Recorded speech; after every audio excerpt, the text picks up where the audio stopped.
Yang jadi masalah dia terbenam di mana tuh. Kalau dia terbit dari barat terbenam di tong sampah itu itu artinya bukan matahari kan. Jadi kelihatannya psikologi PDIP atau minimal psikologi Hasto itu terbelah juga karena kita intip itu ada ketegangan di dalam faksi-faksi di dalam ya. Kalau ditanya Hasto itu faksi siapa sebetulnya, Puan atau Prananda atau Ganjar dari awal kan? Bukankah kita tahu bahwa Hasto berubah-ubah terus pikirannya kan? Karena dalam dia berubah-ubah dia mesti baca juga kepentingan Ibu Mega. Hasto nggak bisa baca apa yang ada di kepala Ibu Mega kan?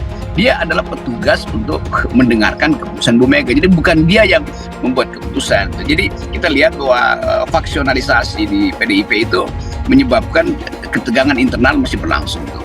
Dan mungkin kita satu waktu dengar nanti bisik-bisik Bambang Pacul bilang apa nanti itu, karena cuma Bambang Pacul kira-kira yang bisa memahami politik internal Ibu Mega tuh. Demikian juga Trimedia, Panjaitan, Masinton, Pasaribu. Kalau mereka diam sekarang itu artinya mereka bukan mengikuti tapi menganggap waduh ini ada yang nggak fair gitu kira-kira. Jadi situasi psikologis di PDIP itu masih penuh turbulensi. Karena itu terbaca melalui catatan-catatan headline dari orang semacam sekjennya Pak Hasto.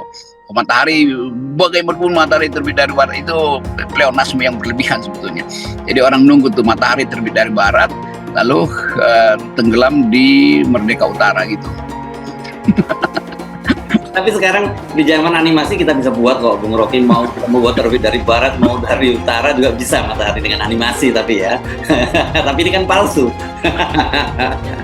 Ya juga mungkin pencalonan Ganjar juga itu hasil animasi itu kan. Kalkulasi dari orang-orang yang lagi halusinasi itu. Jadi kira-kira itu tuh, dan udahlah nanti mungkin dua hari ke depan ada keterangan lain dari Hasto, lalu kita terkejut lagi, oh ternyata matahari gagal terbit dari barat tuh. Karena terhalang oleh bulan yang berupaya untuk menyusul matahari, kira-kira begitu kan. Lalu kita bermain-main lagi dalam animasi itu, karena memang politik Indonesia ada animasi. Pencapresan Mas Ganjar sebetulnya tidak ada yang luar biasa. Nggak ada yang luar biasa, apalagi kita lihat sosok Mas Ganjar yang ya saya tidak akan lari dari sikap saya ketika keluar dari dari Mas Ganjar. Ganjar memang tidak punya gagasan, dia pemimpin yang tidak punya apapun. Apalagi kemarin kita lihat dipertegas oleh PDIP bahwa dia petugas partai. Nah, kita butuh pemimpin nanti petugas rakyat, bukan petugas partai, gitu. Jadi saya rasa nanti pemilu 2024 nanti itu ada kekuatan petugas rakyat dengan petugas partai. Kita lihat dua kekuatan ini mana yang bisa memenangkan di 2024 nanti. Apalagi kalau kita lihat PDIP ini kan masih pede dengan gayanya bahwa dia akan bisa mengulangi sejarah 2014 dan 2019, dan itu hal yang tidak mungkin. Sekali lagi saya katakan hal itu tidak mungkin bisa terjadi di 2024. Apalagi kita lihat sikap Mas Ganjar yang sedikit pelintat-pelintut. Pertama dia ketika ini kasus 20 ini ada data-datanya, pernyataan-pernyataannya. Dia menolak tim Israel, kemudian setelah ditolak lantas dibatalkan, dia mengucapkan nyesal. Kemudian ada wawancara beliau lagi di salah satu podcast, dia bilang tidak menyesal. Artinya apa? Orang ini punya tanggung jawab. Apakah betul Pak Jokowi itu memberikan restu kepada 1-2 pihak atau bahkan lebih dari itu untuk kemudian berkontestasi satu sama lain? Lebih dari itu. Lebih dari itu. Yang kemudian saya menangkap bahwa Pak Jokowi bermain aman. Satu, Pak Jokowi memberikan ruang bagi siapapun untuk mencoba untuk berkontestasi begitu. Tetapi di situ ada segregasi yang cukup serius, di mana Partai Islam seolah-olah memang diarahkan untuk bermain pada Liga Wapres saja. Meskipun secara kapasitas ya memang betul belum ada satu kekuatan masif yang kemudian bisa menunjukkan ada satu tokoh dari kekuatan genuin, kekuatan Islam yang kemudian bisa seperti yang dulu Gus Dur. Secara timing, secara kekuatan politik menghendaki kemudian untuk maju dalam konteks capres. Tetapi saya agak menduga bahwa apa yang disampaikan oleh Pak Erik, apa yang disampaikan oleh Mas Sandi, yang tadi disampaikan oleh Mas Romi, bisa saja itu sebenarnya strategi gendong macan.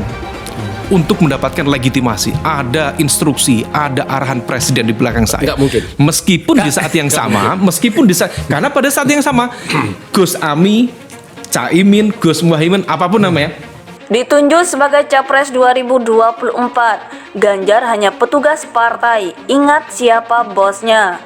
Dikutip dari Warta Ekonomi Jakarta, 2 hari yang lalu Jumat 21 April 2023, Megawati Soekarno Putri resmi mengumumkan Ganjar Pranowo sebagai bakal calon presiden dari Partai Demokrasi Indonesia Perjuangan untuk pemilihan presiden 2024 mendatang. Keputusan PDIP memilih Ganjar Pranowo tentu bukan hal yang tiba-tiba dan tanpa alasan. Padahal sebelumnya sempat muncul nama Puan Maharani atau putri kandung Ketua Umum PDIP yang digadang-gadang akan diusung sebagai capres dari PDIP. Rekam jejak politik sebagai kepala daerah Jawa Tengah dan selalu menduduki posisi 3 besar dalam setiap survei sangat mempengaruhi popularitas dan elektabilitas Ganjar Pranowo, serta menjadi alasan paling realistis ketimbang mencalonkan Puan Maharani. Namun yang menarik untuk kita lihat adalah sosok dan aktor politik di balik Ganjar Pranowo. Sama halnya saat Jokowi dicalonkan sebagai presiden oleh PDIP, Megawati dengan terang-terangan menyebut Jokowi sebagai petugas partai. Begitu juga dengan Ganjar Pranowo. Dalam sambutannya, Megawati menyampaikan bahwa Gubernur Jawa Tengah itu adalah kader dan petugas partai yang ditingkatkan penugasannya sebagai capres dari PDIP. Menanggapi hal itu, pengamat sekaligus akademisi Ariel Haryanto turut mengomentari pencalonan Ganjar Pranowo dan pernyataan Ketua Umum PDIP itu melalui akun Twitter _Ariel Haryanto. Ingat siapa bosnya, tulis Ariel. Guru besar di Monash University itu menambahkan, apa yang dapat diharapkan dari calon presiden yang populer di ruang publik tapi tidak paling berkuasa di lingkungan elit negara. Ia akan kikuk di istana yang terkepung aneka kekuatan. Jika tak ingin digulingkan seperti Gus Dur, ia harus melayani kepentingan berbagai pihak itu, katanya. Sosok Megawati dinilai masih memiliki pengaruh dan power dalam pencaturan politik dan arah kebijakan Indonesia, sehingga siapapun yang diusung PDIP dan Megawati tentu tidak akan bisa lepas dari kepentingan dan kendalinya. Dalam pandangan Ariel Haryanto, Indonesia mempunyai banyak orang hebat, namun masalahnya kehebatan mereka tidak didukung sistem politik yang ada. Itu sebabnya, menurut Ariel, debat tentang individu calon jadi mubazir. Lebih mendesak perbaikan sistem sehingga mereka yang hebat, baik dan jujur bisa bekerja lancar dan maksimal, pungkasnya.